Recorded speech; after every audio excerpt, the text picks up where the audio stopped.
to everyone. I hope that you are enjoying our devotionals and our working through the Gospel of John.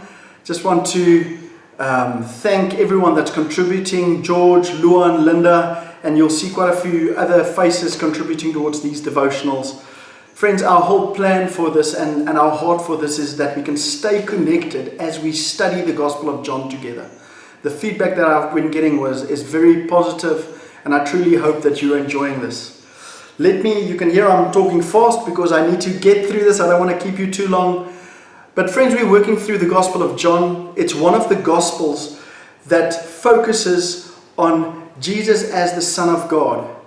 Now, as we study the Gospel of John, you're going to start seeing a pattern. You're going to start seeing different characteristics of God that is reflected in the way that Jesus lived. First thing is you're going to see a lot of miracles in the book of John. You start seeing Jesus' heart and his compassion towards people and how it is expressed. But you're also going to see how severely Jesus speaks to religious people that just wants to get stuff from him, and doesn't want to get to know him. So as we study through this, we see his willingness to stop and help. And as we go through chapter 6, I think you're going to start seeing this reflected or shown as we study chapter 6. We see in the beginning of John chapter 6, Jesus is on his way to cross the Sea of Galilee, and he notices a crowd starting to follow him. And the first thing that was quite interesting for me is how Jesus was willing to pause on his priorities and his focus to minister to the crowd. Friends, he didn't have to stop, but he decided to stop.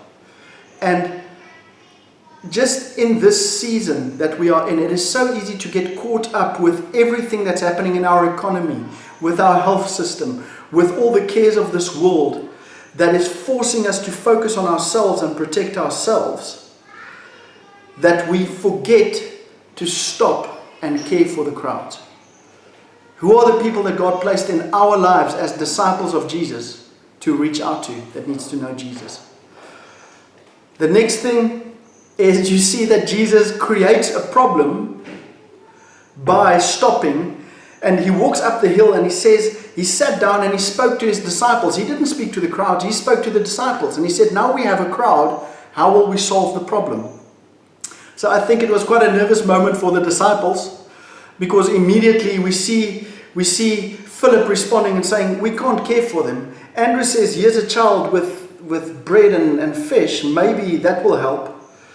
But the point here is Jesus creates a problem and he says to his disciples, how will you respond to it? Friends, in this time we are facing a problem. We're facing a culture that is dealing with the fear of death and the fear of discomfort. That's the problem. How will we respond? Will we be able to present Jesus to them in a way that meets their heart need and not just their physical need?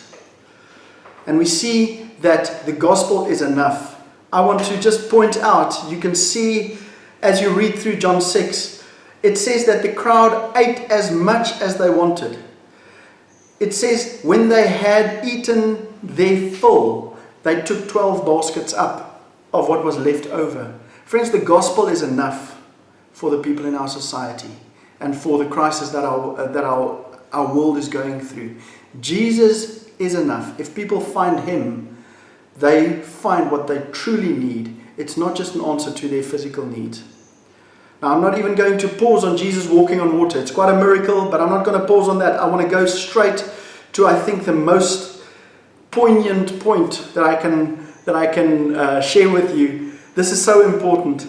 Is most of the chapter is spent on Jesus having a discussion with the crowds. They ask him for a sign and he refused to give them another one. I think in the back of Jesus' head he said, can you not remember what I just did? Yet you ask me for another sign. You just want to run on signs. Friends, the point that I'm trying to make here is people will follow Jesus for two reasons. The one reason is to consume what he can give for them. And the other reason that they follow Jesus, the other reason that the disciples follow Jesus, is to commune with him and become more like him. And that is an answer that all of us have to ask, is when God does something that we don't like, will we stop following him? If you stop following God when He does something you don't like, then you're a consumer of the gospel.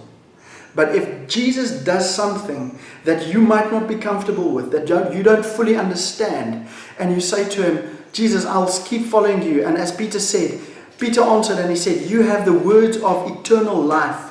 We believe and know that you are the Holy One of God. Friends, that is the revelation that will sustain you and that will make you an answer in a time like this. This is my heart for you. I trust, friends, that we as a church can be communers with Jesus, not consumers of the gospel. Because communers always give, consumers always take. I pray that God bless you. I know this has been a long devotional, but I trust that it gives you something to hold on to and to wrestle through. God bless you.